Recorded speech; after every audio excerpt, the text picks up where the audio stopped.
অন্যান্য খবর, জুলাই গণহত্যার দায় শুধু শেখ হাসিনা নয়, আওয়ামী লীগেরও বিচার হওয়া উচিত বলে মনে করেন বিএনপি মহাসচিব মির্জা ফখরুল ইসলাম আলমগীর। দুপুরে রাজধানীর নিউরোসায়েন্সেস হাসপাতালে বিএনপি চেয়ারপারসনের উপদেষ্টা ডাক্তার আব্দুল কুদ্দুসকে দেখতে এসে সাংবাদিকদের প্রশ্নের জবাবে একথা বলেন তিনি। বুধবার দুপুরে আগারগাঁও নিউরোসায়েন্সেস হাসপাতালে দীর্ঘদিন যাবৎ অসুস্থ বিএনপি চেয়ারপারসনের উপদেষ্টা কাউন্সিলের সদস্য বীর মুক্তিযোদ্ধা আব্দুল কুদ্দুসকে দেখতে যান বিএনপি মহাসচিব মির্জা ফখরুল ইসলাম আলমগীর।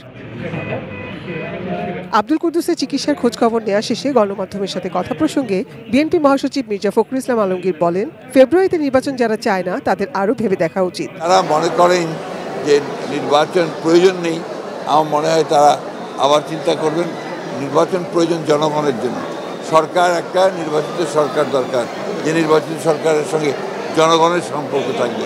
এ সময় তিনি সাংবাদিকদের এক প্রশ্নের জবাবে বলেন, জুলাই অভ্যুত্থানে যদি শেখ হাসিনার সঙ্গে তার দলও অপরাধ করে তবে তাদেরও বিচার হওয়া উচিত। দলের প্রধান শেখ হাসিনা তিনি এককভাবে, আমি মনে করি, responsible for the killing of thousands of people.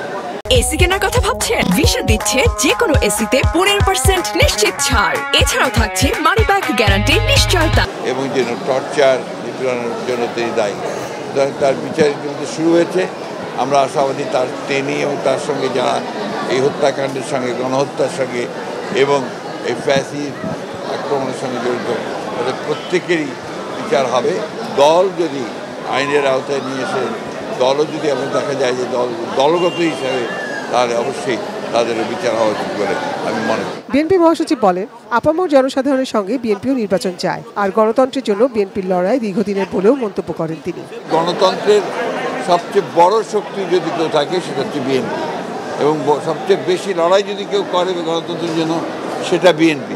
দেশটাকে সকলকে মিলে বাঁচাতে হবে, এবং আপনার প্রত্যেকটি রাজনৈতিক দলের দায়িত্ব হচ্ছে যে দেশকে সঠিক ট্র্যাকে ওঠানো, এবং যত দ্রুত আপনার সেটা ওঠানো যাবে ততই মঙ্গল। এরপর মহাখালীর আয়েশা মেমোরিয়াল হাসপাতালে চিকিৎসাধীন বিশিষ্ট সঙ্গীত শিল্পী ফরিদা পারভিনকে দেখতে যান তিনি। ভারপ্রাপ্ত চেয়ারম্যান তারেক রহমানের পক্ষ থেকে আর্থিক সহযোগিতাও করেন। Nazia Afrin, ATN news, Dhaka.